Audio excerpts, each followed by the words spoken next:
Bonjour à tous. Alors aujourd'hui, j'ai décidé de vous présenter une idée que j'ai eue, que je souhaite partager avec vous, d'un bullet journal. Donc d'abord, il faut que je vous précise qu'il y a deux particularités à ce bullet journal. La première, c'est que c'est un bullet journal extrêmement rassemblant et simple. Et la seconde, c'est que c'est un bullet journal que je compte offrir à une amie. Et comme elle est artiste peintre, je souhaite lui laisser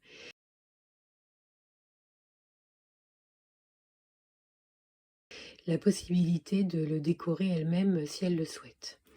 J'ai pris pour réaliser ce bullet journal un carnet de cette marque avec des pages blanches parce que comme elle est peintre, je me suis dit qu'elle apprécierait pas forcément les lignes. Et puis dans cette marque-là, les petits points étaient trop forts. Moi, le mien, c'est un bullet journal avec les points. Je trouve que c'est très pratique d'avoir des petits points. Voilà, alors je vous explique comment j'ai procédé. En fait, il y a deux types de choses dans ce bullet journal. Il y a le début du bullet journal et je dirais le gros du bullet journal qui est consacré au temps qui passe et à tout ce dont on a besoin dans un agenda. Et il y a la fin du bullet journal qui est consacré à des listes qui peuvent nous être utiles.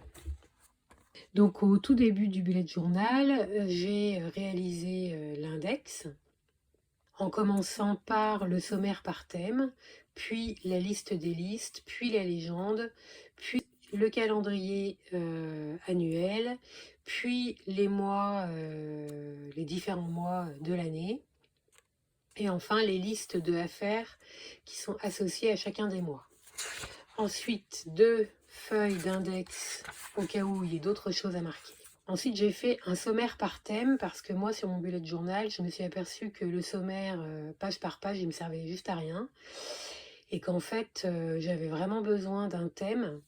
Donc, comme je sais que mon amie, dans le travail, l'emploi qu'elle occupe, elle va devoir changer, je lui ai mis le thème de la recherche d'emploi. Le thème de la formation, puisque moi, dans le mien, j'utilise beaucoup la formation. J'utilise beaucoup mon bullet journal pour noter les informations essentielles qui vont me permettre de les avoir toujours sous le coude, comme par exemple certaines formations internet qui permettent ou informatiques qui permettent de savoir exactement comment fonctionnent les différents logiciels, par exemple. Un thème projet artistique, puisqu'elle a de nombreux projets artistiques avec d'éventuels projets partagés, expositions. Un thème qui concerne les coordonnées, puisque parfois on peut avoir les coordonnées des partenaires, par exemple, qu'on a envie de regrouper dans un thème, plus que dans le téléphone où elles ne sont pas forcément regroupées. Évidemment, les affaires, parce que je pense que c'est les listes essentielles en fait dont on se sert.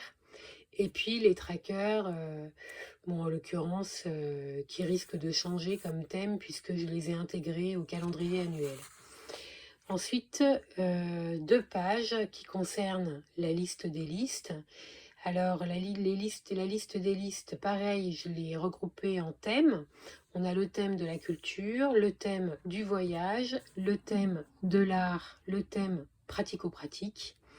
Dans le thème de la culture, la liste des livres que j'ai lus et ou qui m'ont été conseillés, pour le plaisir. Et puis la liste des livres que j'ai lus et ou qui m'ont été conseillés, mais cette fois pour le pro. Alors je vais vous montrer, donc ils sont 195 et 196, ces deux tableaux. Alors, donc, liste des livres que j'ai lus et qui m'ont été conseillés pour le plaisir.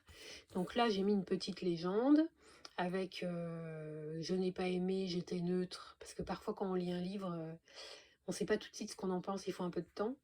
Et puis, j'ai aimé, la date à laquelle j'ai lu le livre, le titre du livre, l'auteur, édition, page, conseillé par, ce que j'en ai pensé.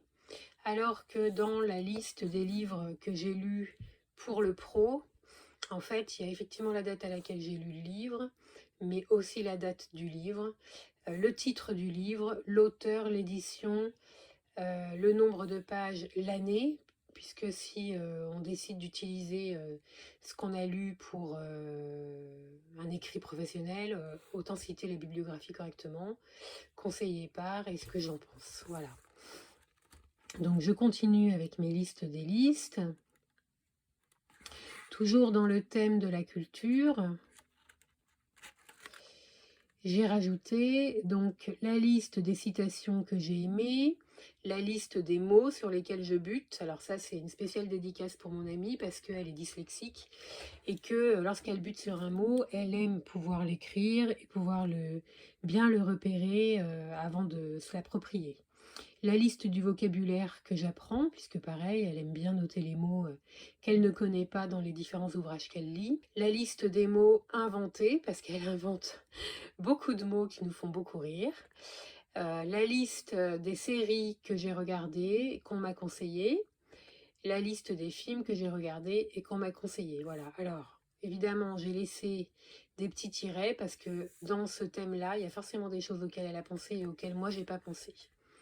Ensuite, j'ai fait le thème du voyage, liste des visites de musées, monuments, jardins, etc. Liste des voyages, faits et affaires, parce que je ne savais pas tellement si elle avait envie de faire une liste des faits et une liste des affaires. Mais en tout cas, pareil, elle aura la possibilité d'avoir une page pour ça. Liste de mes rêves, parce que je ne savais pas où mettre les rêves et je me suis dit que c'était quand même des voyages à l'intérieur de nous assez particuliers.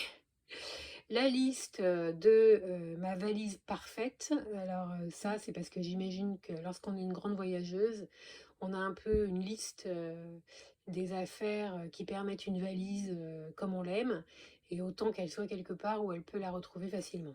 Ensuite, du côté de l'art, la liste de mes projets artistiques, la liste de mes expositions, la liste de mes idées de tableau, la liste des idées que je ne sais pas où ranger, la liste des coordonnées de mes partenaires, la liste des magasins et ou prix intéressants, page 182. Alors je vous montre comment est-ce que je l'ai construite.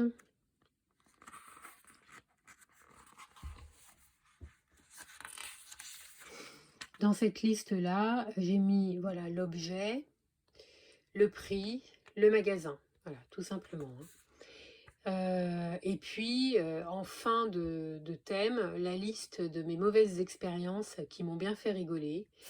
Et effectivement, là, il y a une spéciale dédicace à nouveau pour mon amie, puisque voilà, elle a beaucoup ri pour une histoire d'aéroport pour lequel elle n'a pas prononcé le R. Et voilà.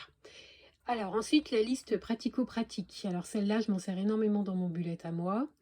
La liste des cadeaux de Noël et anniversaire, parce que ça me permet de savoir ce que j'ai offert à qui, d'une part, et pas recommencer la même chose pour les années qui suivent, mais aussi ça me permet d'acheter quelque chose en cours d'année et de pouvoir le mettre sur ma liste et de pouvoir le ranger dans ce que j'appelle ma malle à cadeaux, que je réouvre mi-décembre pour voir ce qui manque, et c'est vrai que ça m'évite de courir dans tous les sens le 24. La liste des recettes préférées, faciles, rapides, aimées par. Donc ça, c'est pour elle aussi parce que c'est une cuisinière et que bah voilà, je pense que c'est important pour elle de cuisiner pour les autres aussi.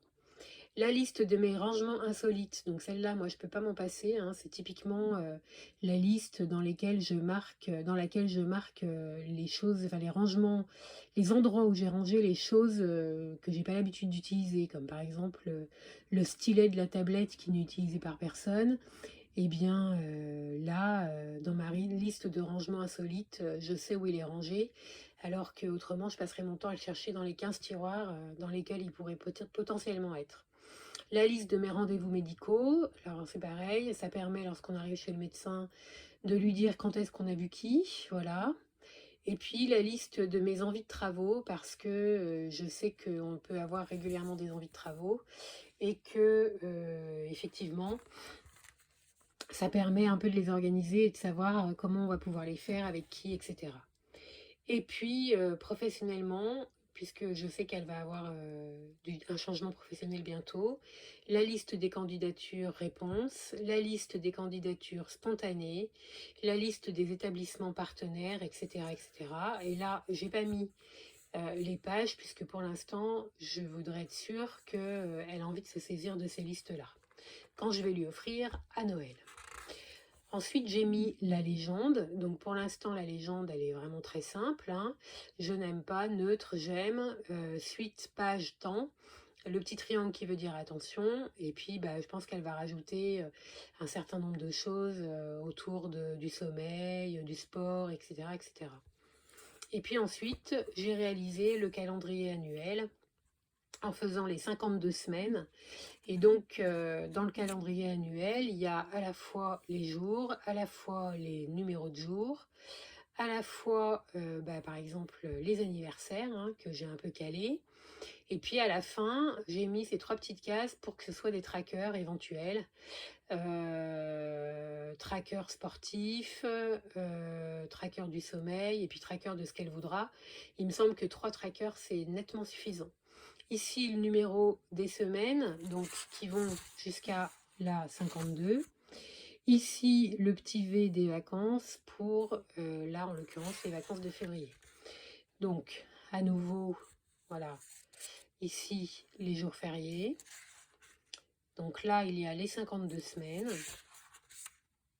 pour son calendrier annuel. Et puis ensuite, les mois pour pouvoir noter les choses essentielles.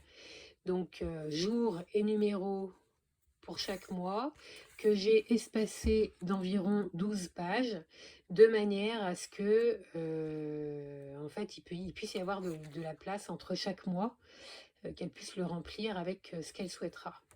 En face de chaque mois, la liste des choses à faire, donc partagée en 4, le pro, le personnel, le santé forme, hein, en lien avec le sport ou autre chose, et puis ici l'administratif. Évidemment, tout est fait au crayon à papier, donc si elle a besoin de changer ces idées-là, elle peut, elle gomme et elle a la page comme elle le souhaite. Ici, ensuite, la première semaine 2023, la deuxième semaine 2023. J'avais envisagé de lui mettre chaque semaine de chaque mois, mais je ne suis pas sûre qu'elle s'en saisisse. Du coup, je ne voulais pas envahir le bullet journal d'un truc dont elle ne se saisirait pas. Donc j'ai laissé. Si jamais ça l'intéresse et si elle trouve que c'est bien, je continuerai, je referai pour chaque mois. Voilà, donc là, pour le reste, vous voyez que j'ai mon mois et ma liste des choses à faire ici. Voilà, donc c'est un bullet journal qui n'est pas décoré, qui n'est pas chronophage, même si réaliser ça pour elle m'a quand même pris quelques heures. Hein. Mais justement parce que ça prend du temps, il me paraît intéressant que, que ce soit fait par quelqu'un d'autre, parce qu'on a plus de facilité à le faire en cadeau plutôt que pour soi-même. Et puis les décorations, je les lui laisse. Moi, ce qu'il me semble important dans mon bullet à moi, c'est qu'il soit efficace et qu'il puisse allier à la fois ma vie professionnelle très dense, à la fois ma vie artistique dans toutes les choses que je crée, que j'invente ou que j'ai envie d'inventer, à la fois mon organisation familiale qui est elle aussi assez dense, etc. etc. Et c'est vrai que jusqu'à présent, les bullets journal, ils me convenaient pas tellement parce que je les trouvais vraiment axés sur le développement personnel et pas suffisamment sur l'organisation, alors que finalement, j'étais plus intéressée par l'organisation que par le développement personnel. Mais j'avais envie de faire un mixte des deux. Voilà. Eh bien, c'est terminé. Bonne fin de journée.